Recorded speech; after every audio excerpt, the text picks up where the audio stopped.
keputusan Malaysia sebuah negara merdeka yang hak kita. Apa yang dilakukan oleh Malaysia sama juga apa yang dilakukan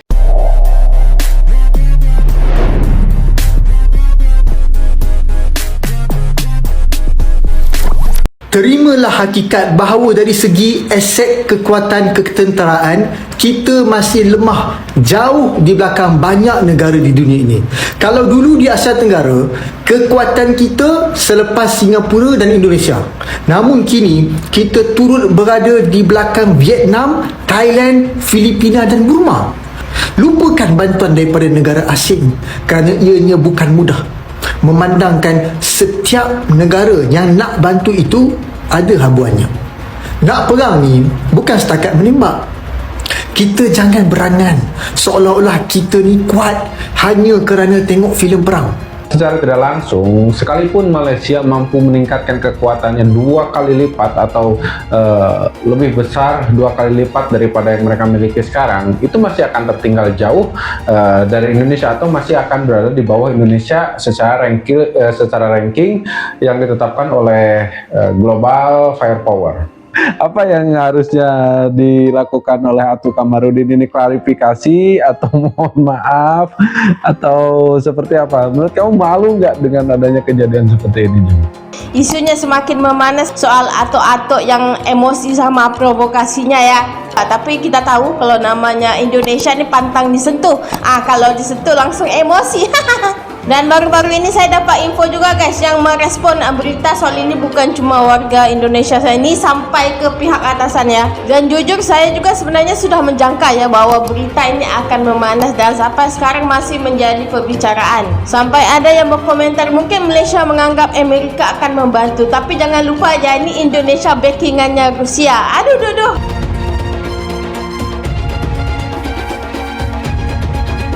Ketegangan antara Indonesia dan Malaysia semakin memanas setelah seorang yang dikenal dengan julukan Atuk Malaysia mengeluarkan pernyataan yang menyombongkan kekuatan militer negaranya.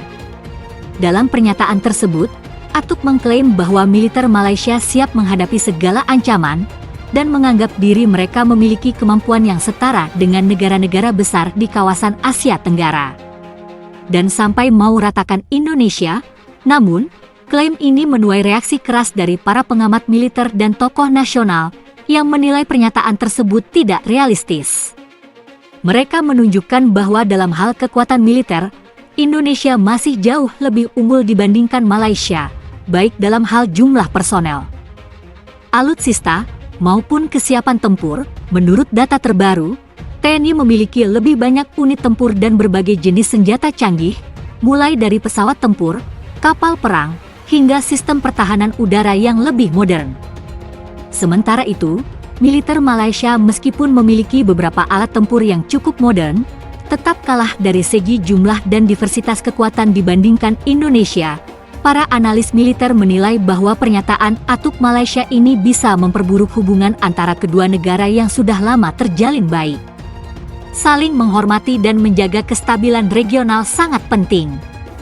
Meskipun kita memiliki potensi militer yang kuat, provokasi semacam ini hanya akan memperburuk situasi, ujar seorang analis militer Indonesia. Sebagai respons, pemerintah Indonesia mengimbau Malaysia untuk lebih bijaksana dalam menyampaikan pernyataan yang dapat menimbulkan ketegangan antara kedua negara. Kita harus menjaga hubungan baik sebagai negara tetangga yang saling menghormati. Ketegangan ini diperkirakan akan berlanjut seiring berjalannya waktu, meskipun diharapkan kedua negara dapat menyelesaikan permasalahan ini dengan dialog dan kerjasama diplomatik yang lebih baik. Isu ketegangan antara Indonesia dan Malaysia semakin memanas setelah beberapa pernyataan kontroversial dari pejabat Malaysia yang dianggap menyombongkan kekuatan militer negaranya. Salah satu poin yang menarik perhatian adalah spekulasi mengenai kemungkinan dukungan militer dari negara ketiga, khususnya Inggris, terhadap Malaysia jika terjadi konflik dengan Indonesia. Namun, sumber diplomatik terpercaya mengungkapkan bahwa Inggris tidak akan terlibat dalam konflik tersebut dan tidak akan memberikan bantuan militer kepada Malaysia jika terjadi ketegangan atau konflik dengan Indonesia. Keputusan ini disampaikan sebagai bagian dari kebijakan luar negeri Inggris yang menekankan prinsip non-intervensi dalam sengketa yang terjadi di kawasan Asia Tenggara. Kecuali ada kepentingan langsung yang mempengaruhi stabilitas regional, para pengamat internasional menilai keputusan Inggris ini sebagai langkah yang bijak, mengingat hubungan yang sangat penting antara Indonesia dan negara-negara besar di dunia, termasuk Inggris. Indonesia, sebagai negara terbesar di Asia Tenggara dengan lebih dari 270 juta penduduk, memiliki pengaruh politik dan ekonomi yang signifikan di kawasan. Selain itu, Indonesia juga merupakan bagian dari berbagai organisasi internasional yang berkomitmen untuk menjaga perdamaian dan stabilitas kawasan, seperti ASEAN dan PBB. Inggris akan lebih cenderung mendukung penyelesaian damai melalui diplomasi dan dialog, daripada terlibat dalam konflik yang dapat merusak hubungan baik di kawasan, ujar seorang analis hubungan internasional. Sementara itu, pemerintah Indonesia melalui Kementerian Luar Negeri mengimbau agar semua pihak tetap menjaga ketenangan dan menghindari provokasi yang dapat memperburuk hubungan antar negara.